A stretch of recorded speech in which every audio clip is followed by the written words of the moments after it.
వందనాలు. ప్రైజ్ గ్రూప్‌లో లార్డ్. ఉన్న ప్రతి ఒక్కళ్ళకి ప్రైజ్ పేరు లార్డ్ పేరున అమ్మా. వందనాలు చెల్లిస్తున్నానండి. Praise lord. అలాగే అంటే ఈ ఉదయకాల సమయంలో ఆరాధించడం అన్నది చాలా గొప్ప విషయం. అది ఇలాగా మీట్‌లో అనంటే వాక్య ధ్యానం చేస్తూ అనంటే చాలా గొప్ప విషయం. దీన్ని నడిపిస్తున్నారు. ఇన్ని ఎపిసోడ్స్ బట్టి రన్ అవుతున్నారంటే చాలా గొప్ప విషయం. దేవునికి వందనాలు. మరి ముఖ్యం ప్రతి ఘనత, మహిమ అంతాను దేవునికి గదండీ! అలాగే సమయాన్ని వ్యర్థం చేసుకున్న ప్రతి నిమిషం కూడాను చాలా అమూల్యమైనది. కాబట్టి వాక్య భాగంలోకి వెళ్దామండి. రోమీలకి అంటే కొత్త నిబంధన గ్రంథము అపోస్తలుడైన పౌలు రోమీలకు రాసిన పత్రిక 11 అధ్యాయము 20 వచనం చదువుతానండి. మంచిది, వారు అవిశ్వాసమును బట్టి విరిచివేయబడిరి. నీవైతే విశ్వాసమును బట్టి నిలిచి ఉన్నావు.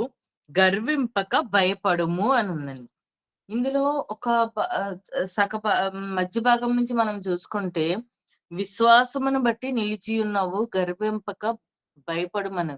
ఇందులో చిన్న ఒక్క లైన్ వరకే వస్తది. 2 లైన్‌లు. కానీ చాలా అమూల్యమైన మాటలు అందులో ఉన్నాయి. ప్రాముఖ్యమైన మాటలు. అందులో ఏంటంటే, విశ్వాసమును బట్టి నిలిచియుండుము అని. అంటే ముందు పైన అందులో విరిచివేయబడేదాన్ని. కాకపోతే నీవైతే విశ్వాసం బట్టి నిలిచి ఉన్నావంటే, మనం నిలబడాలి, చెయ్యాలి అనంటే విశ్వాసం యొక్క ప్రాముఖ్యతను అక్కడ వివరించబడింది. అంటే మనము చాలా సార్లు వింటాం విశ్వాసం వల్ల లాభాలని గాని, విశ్వాసం వల్ల ప్రాముఖ్యత ఏంటి అన్నది. దానివల్ల ఏంటంటే నిలబడి ఉంటాము దేవునిలోని, మన పరిస్థితిలోని అని ఉంది. కానీ తర్వాత భాగంలోని గర్వింపక భయపడుము అని ఉన్నది. అసల ఏకంగా గర్వము గురించి అంత భయపడవలసిన అవసరం ఏముందండి? పౌలు భక్తుడు రోమీయులకు రాసినప్పుడు చెప్తున్నాడు. అంత భయపడుతూ, శ్రద్ధగా, జాగ్రత్తగా అంత అలా ఉండమని చెప్తున్నారు అనేనంటే, దాని యొక్క అంటే దాన్ని మనం పాటించాల్సిన అవసరం ఎంతని ఉంది? దానికి పైన కూడా మనకి చెప్తున్నాడు. 13వ వచనం అదే అధ్యాయం 13 అన్ని జనులకు మీతో నేను మాట్లాడుచున్నాను. నేను అన్ని జనులకు అపోస్తలుడనై ఉన్నాను కనుక ఏ విధమునైనను నా రక్త సముద్రులకు రోషం పుట్టించి వారిలో కొందరినైనను రక్షింపవలెనని నా పరిచర్యను ఘనపరచును. అంటే కొందరినైనా అంటే అందరూ మాట వింటారని కాదు. అందరూ అంటే ఒకళ్ళు చెప్తే మనకు మన సంఘంలోకొచ్చి ఒక దైవజనులు చెప్తున్నారు. మెసేజ్ విన్న వెంటనే అందరూ ఎవరు చెప్పిన ఎంతో దైవజనులు, ఎంతో ట్రైనింగ్ అయ్యున్నోళ్ళు, ఎంత ఇంపార్టెంట్ అయిన మాటలు చెప్తారు. విన్న ప్రతిసారి దాన్ని ఫాలో అయిపోతే అందరూ అసలు అవసరమే లేదనంట మెసేజ్‌లు అవసరం. కానీ ఎందుకు ఈ ప్రయత్నాలనంటే, ఒక్కళ్ళైనా రక్షింపబడకపోతారా అని. ఒక్కళ్ళైనా మాట ఇని తన పరిస్థితులు మార్చుకోకపోతారా అని. దానికోసమనే మేము చెప్తున్నాం అనేసని అన్నారు. నిజమే కదండీ! అంటే ఇక్కడ కూడా పౌలు భక్తుడు కొంతమందిని అంటే ఎంత పరిచర్య చేశారు పౌలు. అందులో ఏంటంటే కొంతమందైనా రక్షింపబడితే చాలు అనంటే, అలానే అందరూ మాట వినేయాలి, అందరూ చేసేయాలి అన్న దానికోసమేం పాటుపడట్లేదు. ఎన్నో శ్రమలతోటి పౌలెళ్ళాడు. కానీ ఏంటి కొంతమందైనా రక్షింపబడితే చాలు అని. ఇక్కడ మనకి ఒక చూస్తున్నట్టే గర్వం గురించి చాలా ఉంది. ఎందుకంత ఇదిగా అవుతుంది అనంటే మనకి ఇంకొంతమంది భక్తులు అంటే మనము మామూలుగా రిఫరెన్స్‌లు తీస్తా ఉంటుంటే చాలా వచ్చేస్తాయి. అలా కాకుండా కొన్ని మనం తీసుకుందాం సమయమును బట్టి. గర్వం గురించి కొన్ని మాటలు సామెతలు లోని ఒక చూడండి 16 అధ్యాయము 16, 18 ఒకసారి చూద్దామండి.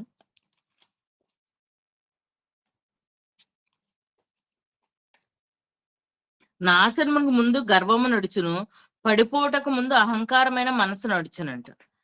అది అంటే దేవుడు సొలొమోను ఒక సామెతగా చెప్పాడు కానీ అవి దేవుడు పలికించిన మాటలేనండి ఖచ్చితంగా. నాశనమునకు ముందు గర్వం నడుస్తుంది. అందరికి తెలుసు. కానీ చాలా మంది అనుకుంటారు. ఆహా! గర్వం అంటే పైపైన తీసేస్తారు. నా వరకు లేదు అనంటే, మరి మన వరకు ఉందా లేదా అన్నది అయితే ఖచ్చితంగా మనల్ని మనమే పరిశీలించుకోవాలి. పక్కనోళ్ళు ఎవ్వరూ చెప్పరు. ఎందుకు అనంటే చాలా మందిలో గర్వం ఉందని బయటికి కనపడని వాళ్ళు కూడా ఉన్నారు. ఎందుకు అనంటే, అంటే నాకు లేదు అనుకుంటారు వాళ్ళు. లేనట్టు కూడా అంటే వాళ్ళు వాళ్ళు నటిస్తున్నారు. అంతేగాని గర్వం లేక చాలా మందిలోనే ఉంటది. కనపడే వాళ్ళు కొంతమంది కనపడడం అనంటే మొఖం ఎక్స్‌ప్రెషనే తెలిసిపోతది. కొంతమంది మంచిగా ఉన్నారు అనంటే ఎక్స్‌ప్రెషన్ తెలిసిపోతది. రావడమే ఒక రకంగా ఒక యాటిట్యూడ్ తోటని అలా ఉంటారు. కానీ కొంతమంది మామూలుగా ఉన్నట్టుంటారు గానీ లోపల లోపల చూపిస్తారు. అది కూడా ఏదైనా ముందు ఖచ్చితంగా అయితే నాశనమే అవుతదంట. ఏంటే గర్వంకి నాశనముకు ముందు గర్వం నడుచును. పడిపోవుటకు ముందు అహంకారమైన మనసు నడుచునంట. ప అహంకారమైన పడిపోతారు అంటే ఇప్పుడు కాకపోవచ్చు. ఆ నాశనం ఇప్పుడు కాకపోవచ్చు. పడిపోవడం ఇప్పుడు కాకపోవచ్చు. కాకపోతే ఎప్పటికైనా అది దేవుడు నిర్ణయించిన మాట కాబట్టి ఖచ్చితంగా అదైతే జరుగుతది. జరగకుండా అయితే ఉండదు. కాబట్టి అందుకే పౌలు భక్తుడు చెప్తున్నాడు. గర్వం గురించి భయపడుతూ ఉండమని. ఎందుకనంటే ఇప్పుడు ఆ ఉన్న సిట్యుయేషన్‌కి మనం గర్వంగా, పొగరుగా ఒక ఇగో చూపించుకుంటూ ఉండొచ్చేమో గాని దానికి అంతం ఏంటండి? ఖచ్చితంగా నాశనమే. ఖచ్చితంగా పతనమే ఉంటది జీవితం. అందుకని అంతవరకు తెచ్చుకోకుండా నిన్ను నీవు ముందు సరిచేసుకోమని పౌలు భక్తుడు చెప్తున్నాడు. అలాగే ఒక హ్మ్. ప మన పశువుల కాపరితోటి ఒకళ్ళు ఆమోసు తోటి దేవుడు మాట్లాడిస్తున్నాడు. అతను ఉంటుండగా అక్కడ చూడండి ఒకసారి ఆమోసు 6 అధ్యాయము 7, 8 వచనం చూడండి. కాబట్టి చెరలోనికి ముందుగా పోవు వారితో కూడా వీరు చెరలోనికి పోదురు. అప్పుడు సుఖాసక్తులు చేయు ఉత్సాహదని గతించును. యాకోబు సంతతి వారికున్న గర్వము నాకు అసహ్యము. వారి నగరాలకు నేను విరోధినైతిని గనుక వారి పట్టణము వాటిలోని సమస్త శత్రువులను వశం చేసేదను. ప్రభువైన యెహోవా తన తోడని ప్రమాణము చేసెను. ఇది దేవుడును సైన్యములకు అధిపతియగు యెహోవా కట. అక్కడ మధ్యలో చూసారని యాకోబు సంతతి వారు నాకు అసహ్యులంట. దేవుడు ఎంత అసహించుకున్న విషయముల్లో గర్వము ఉందండి. అసల యాకోబు సంతతి వారి యొక్క గర్వము.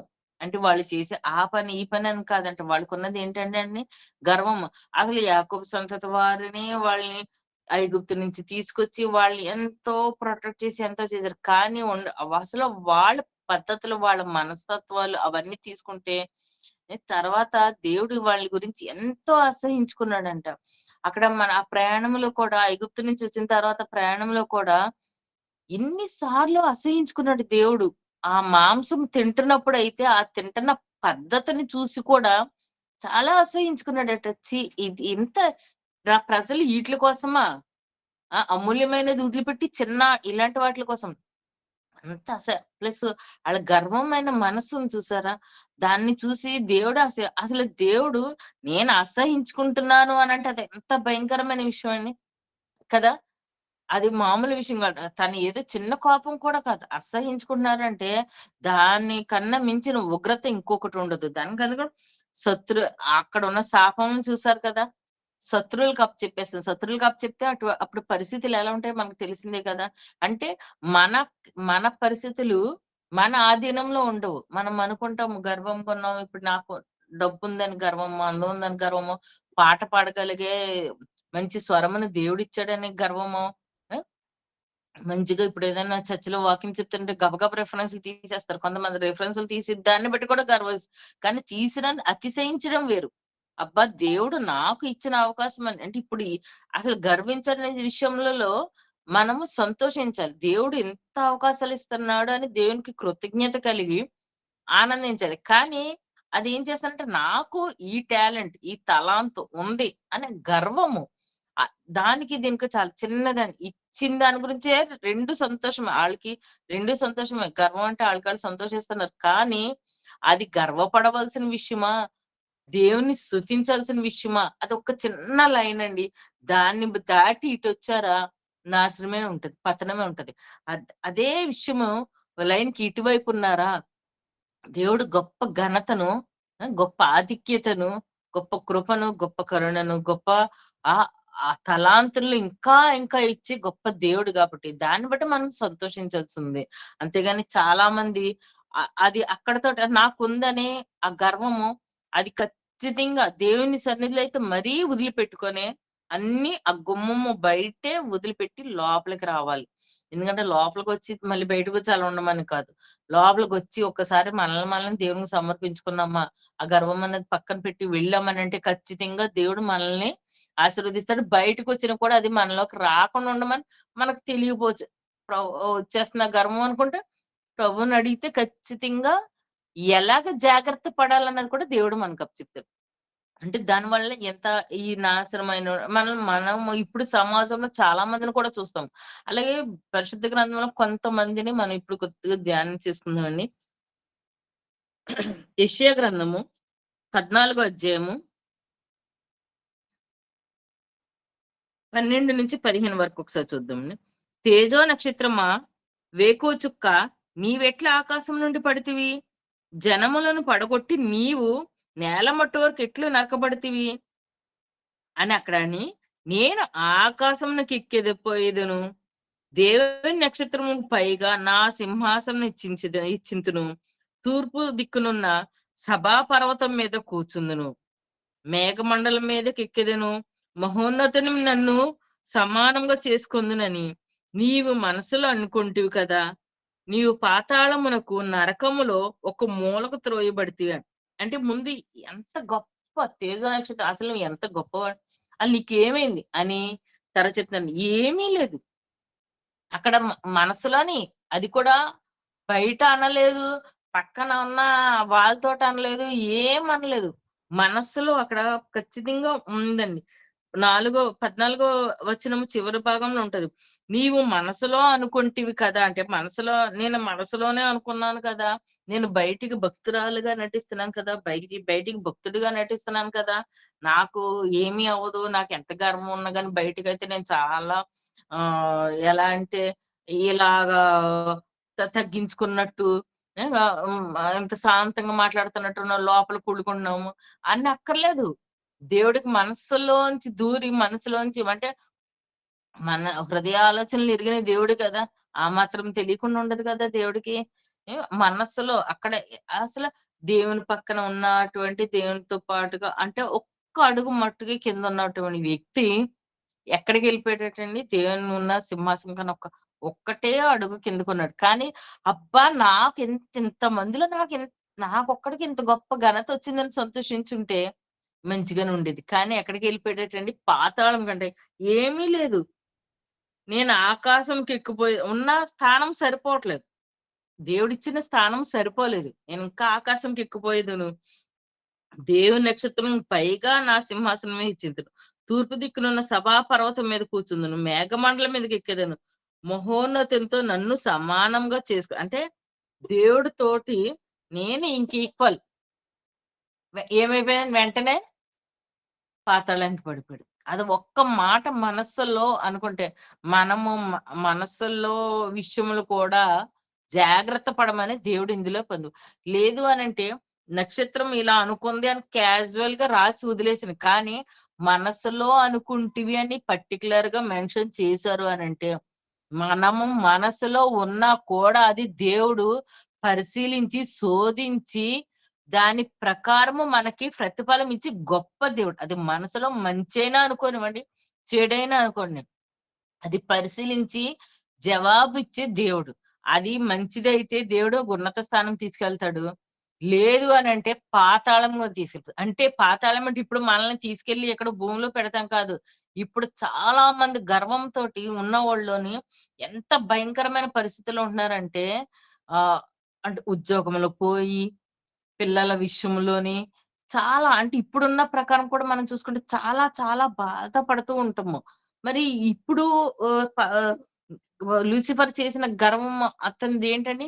నేను ఆ ఒక్క మాట నేను అనే గర్వం. ఆ మాట అనుకున్నాడండి.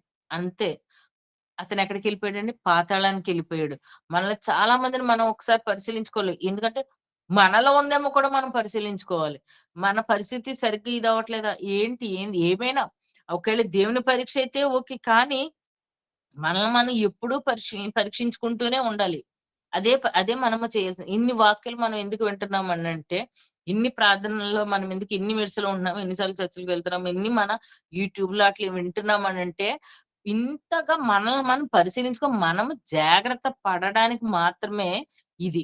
అంతేగానండి వినేసి వదిలేయడానికి కాదు. ఇన్ని వింటున్నామంటే ఖచ్చితంగా దేవుడు ఇప్పుడు ఉదయకాల సమయంలో అందరు నిద్ర లేపి కూర్చోండి అని దేవుడు మనల్ని ఇలా కూర్చోపెట్టాడంటే ఖచ్చితంగా ఒక మాట ఎవరో ఒకళ్ళతోటైనా మాట్లాడతారు. ఒక బాధలో ఉన్నారో, కష్టంలో ఉన్నారో, వేదనలో ఉన్నారో, ఏ విషయంలో ఉన్నారో, లేదంటే ఏదైనా తప్పిదంలో ఉన్నారో, ఏదైనా మార్గం తప్పుతున్నారేమో, దేవుడు ఎందుకంటే ఎవ్వరు తప్పిపోవడం ఇష్టం లేదు. అందుకే అలర్ట్ చేసి కూర్చోపెట్టడానికే ఈ ఉదయకాల సమయమైనా అవ్వనివ్వండి, ఏ సమయమైనా అవ్వనివ్వండి మనల్ని కూర్చోపెడుతున్నది. మనకు వాక్యము మన చెవుల్లోకి పంపుతున్న దానికి కారణం అదొకటి. మనల్ని మనం పరిశీలించుకొని ముందుకు వెళ్ళడానికి. అలాగే ఇంకొకటి విషయం మనం చూద్దామండి. దానియేలు గ్రంథము 4 అధ్యాయము 30 వచనమును ఒకసారి నేను చదువుతానండి. అది నెబుకద్నెజరు గురించి ఉన్నది. దాని గురించి బ్రీఫ్‌గా 2 ముందు దాని నుంచి కూడా నేను ఒక చిన్న మాట చెప్తానండి. నెబుకద్నెజరు ఉన్నాడు. కలొచ్చింది. చెప్పాడు. అబ్బో! అమ్మో! దేవుడు గొప్పవాడు అనుకున్నాడు. అయిపోతుంది. మళ్ళీ వెంటనే తన ప్రతిమను అంటే అక్కడ ఏముంది? ఒక గర్వము ఎలా చూపిస్తున్నాడంటే దేవుడున్నాడు. ఎలా ఉండాలి అన్నది ఒక ఒక బానిసల ద్వారా తెలుసుకున్నాడు. బాగుంది. మరి మూడో అధ్యాయం వచ్చేసేటప్పటికి విగ్రహం చేయించేసుకున్నాడు. అవునండి? మరి దేవుడు గొప్పతనము తెలిసి అక్కడితో తాను ఎందుకు తగ్గించుకోలేదు? మూడో అధ్యాయంలో బంగారు ప్రతిమ ఒకటి చేయించుకున్నాడంట. ఇంక సరిపోవడం లేదు. విగ్రహం చేయించుకున్నాడంట. విగ్రహం చేయించుకొని అవ్వ దానికి మొక్కలేదని షడ్రక్, మెషక్, అబేద్నెగోల్ని అగ్నిలో పడివేస్తాను అననంటే, అప్పుడు రాజా నువ్వు ఏ నువ్వు మమ్మల్ని ఏమి దయ చూపించక్కర్లేదు. నువ్వు ఏం అక్కర్లేదు. దేవుడు రక్షిస్తాడు. రక్షించకపోయినా పర్లేదు. మేము చచ్చిపోయినా పర్లేదు గాని, నీ ప్రతిమకు మాత్రం మొక్కమంటే. తర్వాత దేవుడు రక్షింపబడ్డాడు. అబ్బా! ఎంత గొప్ప దేవుడు. మళ్ళీ అబ్బా! దేవుడు ఎంత గొప్పవాడు. మీ దేవుడు ఎంత గొప్పవాడా! అయ్యో! అనేసి ఇంకా అక్కడికొచ్చేటప్పుడు కూడాను మూడో అధ్యాయంలో కూడాను 28 వచనంలోనే షడ్రక్, మెషక్, అబేద్నెగో వీరి దేవుడు పూజార్హుడు. ఆయన తన దూతను పంపి తనను ఆశ్రయించి దాసులను రక్షించెనంట. అంటే గొప్ప దేవుడు. పూజారుడే చెప్తున్నాడు. తను ఒప్పుకుంటున్నాడు. మళ్ళీ 29 దగ్గరకొచ్చేటప్పటికి కాగా నేనొక శాస్త్రిని నియమించుచున్నాను. ఏదనగా ఈ విధంగా రక్షించుటకు సమర్థుడగు దేవుడు గాక మరి ఏ దేవుడు లేడు. కాగా ఈ జనులో గాని, రాష్ట్రంలో గాని, ఏ భాషలో మాట్లాడేవారు గాని, షడ్రక్, మెషక్, అబేద్నెగో అనే వారి దేవుడు ఎవరు దూషించుడో వాడు తుత్తునీలుగా చేయబడును. ఎంత గొప్పడగాని అసల ఆ దేవుడు తప్పితే ఎవ్వరికీ అర్హత లేదు అని అంత చక్కగా చెప్పిన వ్యక్తి మళ్ళీ ఎందుకు ఆ పాపంలోకి పడిపోతున్నాడు? ఇటువంటి మనస్తత్వమే. ఎన్ని సార్లు బాగు చేసినా ఎన్ని సార్లు మనం తన దేవుడి యొక్క తన మహిమను ఒక అన్య రాజుకి కనపరుచుకున్న తన మనసు మారిపోతదని ఇప్పుడు ఉన్నాడు. కానీ కొంతకాలం అయ్యేటప్పటికి ఖచ్చితంగా గర్వం అనేది తనలో ఉండిపోయింది. అది ఖచ్చితంగా బయటకొస్తదని దేవుడు ముందుగానే ఆలోచించే మళ్ళీ ఇంకో కళను రప్పించాడు. అప్పుడు భయపడి మళ్ళీ దానియేలన్నాడు. అయ్యో! ఇప్పుడు ఇంత మంచిగుంటున్నాడు కదా! నెబుకద్నెజర్‌కి ఇటువంటి కలేంటి అని చెప్పి, నీకిటువంటి కల రాకూడదు. నీకిటువంటిది జరగకూడదు గాక ఇవన్నీ దానియేలు అంటాడు. సరే చెప్పానంటే ఇలా అంటారు. అంత బానే ఉంది. మళ్ళీ ఏమైందండి అక్కడ గుంట కదండీ 12 నెలల తర్వాతనండి. 12 నెలల తర్వాత మళ్ళీనంట 27 వచనం చూడండి. రాజా ర నా యోచన నీ దృష్టికి అంగీకారమగును గాక. ఒకవేళ నీవు నీ పాపమును మాని నీతి న్యాయములను అనుసరించి నీవు బాధ పెట్టిన వారియందు కరుణ చూపిన యెడల నీకున్న క్షేమం నీకిక మీదట నుండునని దానియేలు ప్రత్యుత్తరం ఇచ్చాడు. నీకిప్పుడు అంటే నీకున్న క్షేమం ఇక మీద ఉండునంటే ఇప్పుడు తను క్షేమంగా ఉన్నాడనే కదా! నెబుకద్నెజరు. కానీ ఇంకా ఏదో తనలో లోటు ఉంది అని అనేసనంటాడు. అలాగా పైన చెప్పిన రాజు 29 వచనం 12 నెలలు గడిచిన పిమ్మట అనుందండి. అంటే దేవుడు ఎప్పటికైనా ఇతని మనసు ఇలాగే ఉంటదని తెలిసి సంవత్సరం ముందే ఒక కల ద్వారా హెచ్చరించాడు. నువ్విలాగే అప్పటికి దాన్ని రాజా నువ్వు జాగ్రత్తగుండు. జాగ్రత్తగుంటే ఇదే క్షేమం నీకు కంటిన్యూ అవుతానే ఉంటది. త్రొట్టిల్లిపోకుండా చూసుకున్నాడు. చూసుకుంటున్నాడు అంత బానే ఉందనుకోండి. ఈలోపు 12 నెలలు అయ్యేటప్పటికి, ఒక సంవత్సరం తిరిగేటప్పటికి ఏమైందండి నెబుకద్నెజర్ పరిస్థితి? ఏమీ లేదు. రాజు బబులోనును ఈ మహా విశాల పట్టణము చాలా నా బలాధికారమును, నా ప్రభావ ఘనతను కనపరచుటకై నా రాజధాని నగరకు నేను కట్టించినది కదా అని తనలో తాను అనుకున్నాడంట. ఇక్కడ కూడా ఏంటండి, అబ్బా! ఈ రాజ్యము నాది. ఆ! అప్పటికి ఇంత ఘనత ఎలా వచ్చింది? దేవుడు షడ్రక్, మెషక్, అబేద్నెగోలు ఆరాధించేటటువంటి యెహోవా దేవుడే గొప్ప దేవుడు. ఇతన్ని తప్పించి ఎవరు ఆరాధించదు. ఇతను తప్పితే అర్హుడు ఎవరు లేరు అని చెప్పిన దేవుడు, దాన్ని బట్టి కీర్తి, ఘనతలు సంపాదించుకున్నటువంటి నెబుకద్నెజరు సంవత్సరం తిరిగేటప్పటికి, అబ్బా! ఈ రాజ్యం నాదే గదా! నే మనకి ఈ కారు నాదే గదా! ఈ బంగారం నాదే గదా! ఈ ఇల్లు నాదే గదా! ఈ స్వరం నాదే గదా! ఆ! ఈ అందం నాదే గదా! ఆ! ఈ ఇంకా మాటకారితత్వం అంతా చక్కగా నేను మాట్లాడితే అందరూ నాకు అట్రాక్ట్ అయిపోతారు. ఇది నాదే టాలెంట్ గదా! ఆ! రాజు కూడా ఈ నాదే కదా! ఈ గొప్ప బంగ్లాలు నావే కదా! ఇవి నావే, అన్నీ నావే కదా! నావే కదా! అని తనలో తాను అనుకునేటప్పటికి ఏమైందంటే అండి, నెక్స్ట్ మనకు వచనంలోకి ఎళ్ళిపోయేటప్పటికి ఆ 33 ఆ వచనాలన్నీ చూసేటప్పటికి ఏం చేస్తున్నాడటండి? గడ్డి మేస్తున్నాడంట. పశువులాగా అయిపోయాడంట. బయటికి తోలివేయబడ్డాడంట. ఆ! ఎంతటి భయంకరమైన పరిస్థితి. ఒక మనిషి పశువులా మారి, అన్ ఒక మనిషి కూడా కాదు. ఒక రాజు, ఒక గొప్ప వ్యక్తి. ఎంతో మంది తనకి బానిసలు, తన దా దాసీలు, దాసులు, ఎంతోమంది పనివారు, ఎంతోమంది భయపడి తనకి తను నడుస్తుంటే దండం పెడుతూ గజగజలాడుతూ ఉండేవాళ్ళందరి దగ్గర ఏ ఒక పశువులాగా గడ్డి మేస్తూ గోర్లవొచ్చేసి అంటే ఇంక మనకి చెప్పడానికి అసహ్యం అన్నమాట.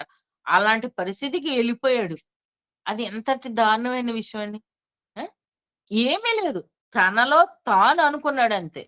బయటికి నేనేం గొప్పగా చెప్పుకోలేదింకా. అంతవరకు లేదు. తనలో తాను అనుకునేటప్పటికి, లూసిఫర్ అనుకున్నది కూడా ఏంటంటే మనసులో అనుకుంటేనే దేవుడు గురించి. ఇది కూడా రాజు తనలో తాను అనుకుంటేనే తన పరిస్థితి మారిపోయింది. కాకపోతే తను మళ్ళీ తన నాకు అంటే తనకు తాను మళ్ళీ రియలైజ్ అయ్యేటప్పటికి అక్కడ చెప్తున్నా కదండీ!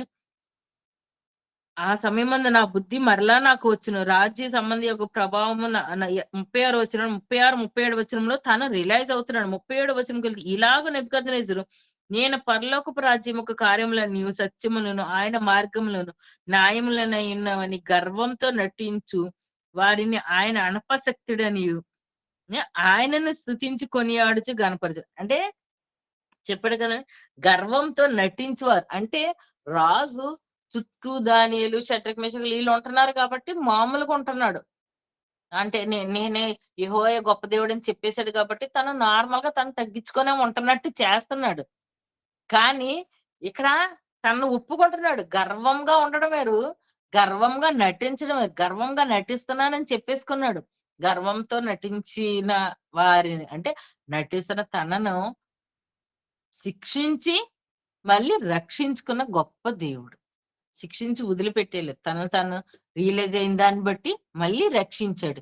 అక్కడితోటి వదిలేసుంటే ఇంక అదే అదే పద్ధతి ఇంకెళ్ళిపోననమాట. అడవులకి అదే పద్ధతిలో ఉండిపోను. కానీ తను గర్వంగా నటించాడు. అంటే రియలైజ్ అయ్యుంటాడు కదా! అరే! నేను బయటికి కూడా అనలేదే. అంటే మనస్సులో తనలో తాను అంటే నాలో నేను అనుకున్నా కూడా విని ఇంత శిక్షణ ఇస్తాడా? అంటే అప్పుడు అంటే అప్పుడు అనుకునుంటాడు 1 ఇయర్ బ్యాక్ వచ్చిన కలర్ దీనికోసమే అని అనుకునుంటాడు కదా! అంతటి గొప్పటి ఘనమైన దేవుడిని నేను ఆరాధించడం మాని, ఈ బిల్డింగుల కోసం, ఈట్ల కోసం నేను నాకు నేనని గొప్ప అనుకున్నానని చెప్పి తను రియలైజ్ అయ్యాడు. అందుకనే అన్నాడు కదండీ! గర్వంతో నటించు వారిని అనేసనన్నాడు. ఆ రియలైజేషన్ చాలా అవసరం. అవుతది.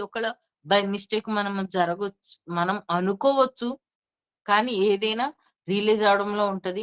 అటువంటి పరిస్థితి కూడా రాకోకుండా ఇలాంటంటే ది తప్పు చేయలేను అనంటే కాదు. చిన్న విషయాలు అంటే దేవునికి అసహ్యము అనేటువంటి విషయాల్లో మటుకు ఖచ్చితంగా మనము వాటికి దూరమే ఉండాలి. అలర్ట్ అవ్వాల్సిన అవసరం చాలా ఉన్నది. అలాగే ఇంకొక వ్యక్తిని మనం చూద్దామండి. అపోస్తల కార్యములు 12 అధ్యాయము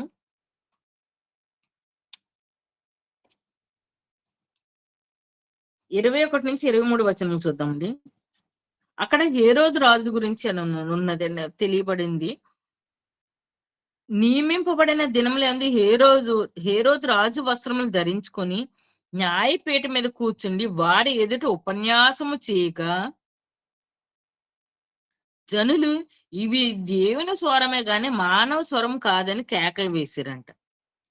అసలు రాజు చాలా గొప్పగా అంటే ఒక రాజు టీవీగా కూర్చొని ఉపన్యాసం ఇస్తున్నంటే ఆ రాజు ఏమైనా మాట్లాడేవాడు.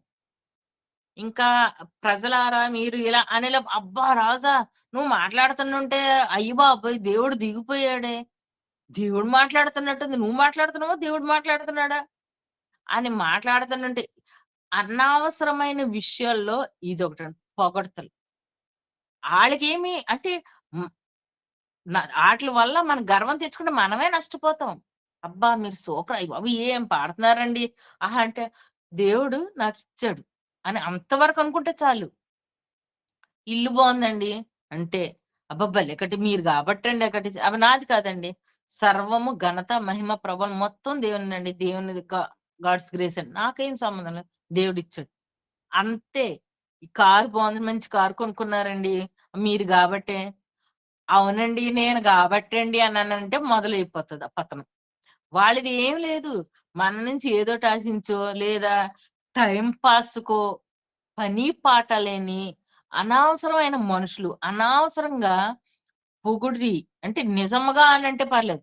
నిజంగా జరిగితే నిజంగా ఆహా! మీరు పాడారండి. ఆ! ఓకే. కానీ మీరు గాబట్టి అంటారు చూసారా? అది మనము అనకూడదు. ఎదటి వాళ్ళన్నా మనం తీసుకోకూడదు. 2 జ్ఞాపకం. మనం కూడా ఎవరిని కూడా మేము పాడాను. దేవుడు మంచి టాలెంట్ ఇచ్చాడండి. లేదంటే మంచి ఇల్లిచ్చాడండి దేవుడు. అని మనము ఏదైనా ఎదుటి వాళ్ళ దగ్గర కూడా ఆ పొగడ్తలన్నది ఎంత నాశనం అంటే ఇంకా ఏదో మొలగ చెట్టు ఎక్కించారని ఒక సామెత ఉంటది. ఎళ్తే ఏమవుతదండి చివరికెళ్తే కింద పడ్డమే తప్పించి ఏమండి పడి ముక్కలవ్వాల్సిందే. మునగ చెట్టు అన్నది అందుకోసం ఎందుకంటే అది పలచగుంటది. ఎక్కితే ఖచ్చితంగా పడతాం. పొగడ్తలు కూడా అలాంటిదే. పొంగిపోయామా దాని యొక్క ఎళ్తున్న దారి చాలా పలచంది. ఎళ్తాము. పడతామంటే ఇంక అయిపోయామన్నట్టనమాట. ఇంక మనకింకా అయి తిరిగి చూసుకోక్కర్లేదు. అంటే దేవుని దగ్గర కూడా రాలేనటువంటి అంత పరిస్థితికెళ్ళిపోతాం పొగడ్తలకి పడితే. మనము అనవసరంగా పొగిడి ఎలాగో చేసి ఎదుటి వాళ్ళని పాపంలోకెళ్ళే విధంగా మనము చేయకూడదు. అది కూడా మనకు మిస్టేకే. అది కూడా మన తప్పే.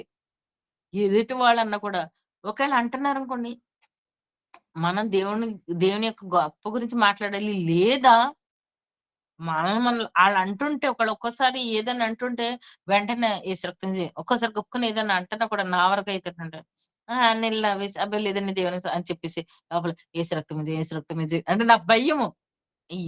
ఎప్పుడైనా గబుక్కుని నాకు ఆ మాట గాని వస్తదేమో అని భయపడి దేవుని స్తోత్రం, దేవుని అలా నవ్వుతూనే ఉంటాను. ఇలా అంటుంటాను. లోపల ఏసు రక్తమే దేవుని స్తోత్రం. ఆయన అంత నీది. ఈళ్ళెలా అంటున్నారు. ఈళ్ళకి నాకు సంబంధం లేదు. అంటే నేను నేను దేవునితోటి నేను మామూలుగా ఇలాగే అనుకుంటాను. ఎక్కువ నాకు అలాగే ఇష్టం. దేవునితో మాట్లాడటమే ఇష్టం. ఇలా ఎలా అంటున్నారు. నాకు సంబంధం లేదు. నాకైతే ఏం లేదు. అసలు ఇలా అంటున్నందుకు గాని పొరపాటున ఎప్పుడైనా నా మనసులోకి మాత్రం ఎటువంటిది గర్వం రానివ్వదండి.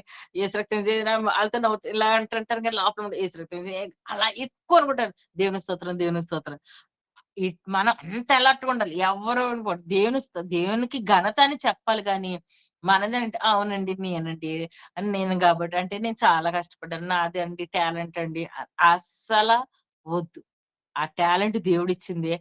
ఆ గొప్ప ఘనత దేవుడిచ్చింది. ఆ స్వరము దేవుడిచ్చింది. ఆ ప్రార్థన చేసేటటువంటి నోరు దేవుడు మనకిచ్చాడు. వాక్యములు చదివి ఫాస్ట్‌గా తీసేటట్టు ఆహ్, ఆ తలంతును కూడా దేవుడు మనకిచ్చాడు. ప్రార్థనలు చేస్తే కొంతమందికి కలల ద్వారా చెప్పబడతాయి. అంటే అది దేవుడు ఇస్తానని చెప్పాడు. ఈ అది ఏమి ఇప్పటికిప్పుడు వచ్చింది కాదు. ప్రవచిస్తారని, కలల ద్వారా వస్తాయని, నేను చేయబోయి చెప్తాను. ఇవన్నీ ఉన్నాయి. కానీ అవి మనకు దేవుడు తెలియజెప్పాక, నేను గాబట్టి ప్రార్థన చేశాను గాబట్టి ఇంక ఇది తిరిగిపోతది మెడ తల అంతాను. ఇంక గొప్ప గొప్పగా యాక్ట్ చేసేస్తారన్నమాట. అలా అన్నారంటే, అదే కలలో నీ పతనం కూడా దేవుడు చూపిస్తాడు. అది మాత్రం గ్యారంటీ. అందులో అప్పుడైనా సరే మనం అలర్ట్ అవుతామని. ఎందుకంటే దేవుడు ఏ బిడ్డ నాశనం అవ్వడానికి ఇష్టపడడు. ఈ అక్కడ హేరోద్ అనుకోండి నేను ఇలా అని కూర్చొని ఉపన్యాసం రాజు చెప్తాడు. "నీకెందుకు వచ్చా?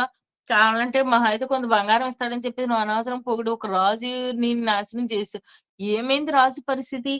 చివరి లాస్ట్ వచనంలో చూడండి 23 దేవుడు అతడు దేవుని మహిమ పరచనందున వెంటనే ప్రభువు దూత అతని మొత్తెను గాక పురుగులు పడి ప్రాణం విడిచాడట. ఎలా అండి? మునగ చెట్టు అని చెప్పాం కదా! పడి అంటే మనిషి పడిపోతే చనిపోవడం వేరు. పడితే పురుగులు బయటకొచ్చినియంట మనిషిలోంచి. అంటే ఎంతటి దారుణం అంటే ఆ మనిషి శవము కూడా ఎక్కువ సేపు ఉండడం దేవుడికిష్టం లేదు. అంత అంటే అంత అసహించుకునేటువంటి ఎవరైనా సరే. కొంతమంది ఆహ్, చనిపోయిన వాళ్ళది బాగా తర్వాత తీయడము డెడ్ బాడీలు చాలా రోజుల తర్వాత స్మెల్లొస్తది. కానీ ఒక వ్యక్తి చక్కగా ఒక టీవీగా కూర్చున్న వ్యక్తి స్పాట్‌లో కింద పడి చనిపోతే బాడీ నుంచి పురుగులొస్తే పొగిడిన వాళ్ళైనా ఎవరైనా దగ్గరుండి ఉంటారండి? ఎంత అసహించుకొనుంటారు? అంతకన్నా ఎక్కువ దేవుడికి అసహ్యం గర్వం అన్నది. అది మంచిగా ఉపన్యాసం చెప్పి మంచిగా ఉండుంటే పొగడ్తలు చెప్పిన వాళ్ళని ఇంక ఆపండి మీరు పని చేసుకోండి అనుంటే బానే ఉండను. అక్కడ ఒక మాట ఉంది. దేవునిని మహిమ పరచనందున అని ఉన్నది. దేవునిని మహిమ పరచకపోతే ఖచ్చితంగా దేవుడు ఇచ్చే శిక్ష ఇదొక్కటేనండి. అది మటుకు మనం చాలా అంటే చాలా అలర్ట్ అవ్వాల్సిన విషయము. దేవుడు ఇంతలా చెప్తున్నాడు అనంటే, మనం ప్రతి విషయంలో కూడా మనం దేవుని మహిమ పరిచే వారంగానే ఉండాలి. ఎటువంటి ఏ పరిస్థితిలో మనమున్నా, ఉన్నత స్థానంలో ఉండండి, ఉద్యోగంలో మంచి ఉద్యోగంలోనివ్వండి, లేదా పొలిటికల్‌గా ఒక మంచిగా ఉండండి. లేదంటే ఒక సంఘముల విషయంలో అయినా మనం అంటే మంచి పెద్ద పెద్ద సంఘంలో మనం వెళ్తున్నాము, చేస్తున్నాము. అందులో మనకు పాట పాడే అవకాశం, అందులో మనల్ని ఒక ముందుకు తీసుకొచ్చి, మనల్ని నిలబెట్టే అవకాశం ఏదైనా రానివ్వండి. ఏదైనా. కానీ దేవుడు ఖచ్చితంగా స్థానంలో ఉంచుతున్నాడు. గర్వంలు ఎందుకొస్తున్నాయి? దేవుడు అంత గొప్ప స్థానం తీసుకెళ్ళి అక్కడ ఉంచుతుండంటే, ఆ స్థానమును బట్టి గర్వం వస్తుంది. కానీ ఆ స్థానమునకు వెళ్ళినందుకు అంటే ఆ పరిస్థితిలో ఉన్నందుకు దేవుణ్ణి మహిమ పరచడం పోయి, దేవుణ్ణి మహిమ పరచనందున అని ఉంది. దేవుని మహిమ పరచక గర్వం దృష్టిలోకొస్తే లూసిఫర్‌కేమైందండి? నేను అనే గర్వం ఎక్కడికెళ్ళిపోయిందండి? నరకానికెళ్ళిపోయింది. నెబుకద్నెజర్‌కి అంతా నాదే అనుకున్నాడు. పశువుల గడ్డి మేసాడు. హేరోదు ఏం చేశాడండి? అధికార గర్వం. అంతేనా? దేవుని మహిమ పరచలేదు. ప్రాణం విడిచాడు. పురుగులు పడి చనిపోయాడు. మరి ఇంకా ఇంతటి పరిస్థితి ఉంది. మరి అసలు దేవునికి ఏమిష్టం? దేవుని మహిమ పరచడమే దేవునికి కావాలి. దేవుని మహిమ పరచాలి. మరి మనం దేవునికి ఇష్టంగా ఎలా ఉండగలుగుము అనేసి మనం అనుకుంటే ఒకసారిగా మనకొచ్చి చూద్దామండి. సామెతల గ్రంథము క్షమించండి. కీర్తనలు 147 11 వచనంలో చూద్దామండి. తన యందు భయభక్తులు గల వారి యందు తన కృప కొరకు కనిపెట్టి వారి యందు యెహోవా ఆనందించువాడై ఉన్నాడంట. దేవుడు ఎవరిని అంతకుముందు మనం చూసుకున్నాం కదండీ! ఆమోసు తోటి పలికిన మాటలో గర్వము గలవారు నాకు అసహ్యులన్నాడు. ఇక్కడ దేవుని కృప కొరకు కనిపెట్టువారు, ఆయన యందు భయభక్తుల వారి యందు నేను ఆనందిస్తున్నాను. మరి గర్వం గురించి ఎంత చెప్పేది మనకి దేవుడు ఆనందించే విషయాలు, దేవుడు మనం బ్లెస్ చేసే విషయాలు గ్రంథం చాలా ఉన్నాయి. చాలా ఉన్నాయి. బ్లెస్సింగ్స్ దగ్గర నుంచి అన్ని చాలా ఉన్నాయి. అది మనం కనిపెట్టాల్సిందుంది. ధ్యానం చేస్తే ఖచ్చితంగా మనం దాని ప్రకారం నడుచుకొనెళ్తాం. ఇక్కడ దేవుని కృప కొరకు కనిపెట్టాలి. అంత తప్పించి దాన్ని బట్టే దేవుడు ఆనందిస్తానంటున్నాడు. అలాగే ఇంకొక చిన్న మాటని చదువుకొని ముగించుకుందామండి. యోహాను 8:29 వచనం చూద్దామండి. యోహాను సువార్త 8 అధ్యాయము 29 వచనం. నన్ను పంపినవాడు నాకు తోడై ఉన్నాడు. ఆయనకిష్టమైన కార్యము నేనెల్లప్పుడూను చేయుదును గనక ఆయన నన్ను ఒంటరిగా విడిచిపెట్టలేదని యేసు ప్రభు చెప్తున్నారు. ఆయనేంటంటే అండి నన్నెప్పుడు విడిచిపెట్టలేదంట. ఆయనకిష్టమైన కార్యములు నేను చేస్తున్నాను గాని. మరి దేవుడు నేను చేస్తానని నేను ఇలా ఉన్నాను అంటే యేసు ప్రభు మనకొక మార్గమును తను వెళుతూ ఆ మార్గము అందులో మనం నడవలసిన మార్గం ఆయన నడిచి చూపిచ్చారు. దేవుని కుమారుడుగా వచ్చేసి ఆయన కూడా సింహాసనం కూర్చొని మీరు ఇలా చెయ్యండి. దేవుడు 10 ఆజ్ఞలు ఇచ్చినట్టు మీరు ఈ పని చేయండి, ఆ పని చేయండి అని ఏది చెప్పలేదు. తను నడిచి చూపిచ్చాడు. ఏంటంటున్నారంట ఆయనకిష్టమైన కార్యములు, ఆయనకిష్టమైన కార్యములు అనంట. నేను చేయుదును గనుక నన్ను మనకు కావాల్సిందేంటంటే మనం ఎక్కడికి వెళ్లి ఉద్యోగంలో ఉండండి. ఏ పరిస్థితుల్లో దేవుడు ఖచ్చితంగా మనతో ఉండాలి అని అంటే మనం చేయాల్సిందేంటంటే ఆయనకిష్టమైన కార్యములు మనం చెయ్యాలి. ఆయనకిష్టమైన కార్యములు చేస్తే ఆయనతో మనతో ఉంటాడు. మనల్ని నడిపిస్తాడు. అదే విధంగా ఆయన మన యందు ఆనందిస్తానని కీర్తనాకారుడు చెప్తున్నాడు. అదే విధంగా ఆయన గర్విష్ఠులంగా ఉంటున్నామా? ఆయనకిష్టులుగా ఉంటున్నామా అన్నది ఈ ఉదయకాల సమయంలో దేవుడు మనకు గొప్ప అవకాశాన్ని ఇచ్చాడు కనుక దాన్ని మనం ఖచ్చితంగా మనం పరిశీలించుకొని కొంత మనం మార్చుకోవాల్సింది ఏమన్నా ఉందా? ఏమైనా ఉందా? అని మనల్నయితే ఖచ్చితంగా దేవుడు పరిశీలించుకోవడానికి దేవుడు గొప్ప అవకాశాన్ని మనకిచ్చాడు. అంతే ఖచ్చితంగా ఆయన గర్విష్ఠులమా? దేవునికి ఇష్టలమా? అది మాత్రం మనము ఎప్పుడు కూడా ఎవరైనా మనలొచ్చి పొగిడే ముందు ఖచ్చితంగా అది మనసులోనే ఉంచుకోవాలి. ఆయనయందు భయము, భక్తి కలిగుండాలి. అదే భయము, గర్వము మన దరిదాపుల్లో రాకోకుండా మనం అంటాం కదండీ! దేవుడా! నీ దేవదూతలని మనం కంచిగా ఉంచు. భయము మన కంచిగా ఉంచుదాము. దరిదాపుల సాతాను గర్వము రూపంలో రాకోకుండా, ఒక పొగడ్త రూపంలో రాకోకుండా, ఈ మన మనసులోకి రాకోకుండా, మన చెవుల్లోకి పడకోకుండా కంచిగా భయాన్నేసుకొనుందాము. ఆ భయము, ఆ భక్తే దేవుడు మన యందు ఆనందిస్తాడండి. ఈ గొప్ప అవకాశమును మనం ఖచ్చితంగా సద్వినియోగం చేసుకోవాలి. ఆయన యందు భయభక్తులుంటే అదే సరిపోతది. అంతకు మించి ఎందుకంటే దానివల్ల దేవుడు మనల్ని బట్టి ఆనందిస్తానంటున్నాడు. మనతోనే ఉన్నాడు. ఇంక అంతకన్నా కావాల్సిందేముందండి? అదే కదా మనకు కావాల్సింది. అదే విధంగా నిత్యము ఈ విషయంగా ఇదే మనము నడిస్తే మన పిల్లలకు కూడా మనం మార్గం చూపించాము. వాళ్ళకి అమ్మ నువ్వు గర్వంగా ఉండుకో అంటే అవ్వదు. మనముంటే మన పిల్లలు, వాళ్ళ పిల్లలు రక్షింపబడతారు. మన వరకు కాదు. మన తరతరములకు కూడా అది చాలా అవసరం. మనం ఏస్తున్న ప్రొటెక్షన్ అది. దేవుడు నిత్యము మనకెలా తోడున్నాడో, అదే విధంగా మన తరతరములకు కూడా ఉండాలని మ ఈ నేను ఈ వాక్యం ద్వారా నేను తెలియజేయాలనుకుంటున్నాను. దేవుడు నాకు గొప్ప అవకాశాన్ని ఇచ్చాడని నేను నిజంగా అనుకున్న ఉదయకాలం చెప్పడం అంటే చాలా గొప్ప విషయము. దేవుడు ఈ పరిశుద్ధ వాక్యం దీవించును గాక. అలాగే కాకుండా ఈ అవకాశం ఇచ్చినందుకు మరి ముఖ్యంగా దేవాదేవునికి మరి ఒక్కసారి వేలాది వందనాలు చెల్లించుకుంటున్నాను. అలాగే అవకాశం ఇచ్చిన సురేష్ బాబు గారికి, బెనహరయ్య గారికి గ్రూప్‌లో ఉన్న ప్రతి ఒక్కళ్ళకి కూడా పేరు పేరున వందనాలు చెల్లించుకుంటున్నానండి. ఈ అవకాశం ఇచ్చినందుకు దేవాదేవునికి వందనాలు. Praise lord.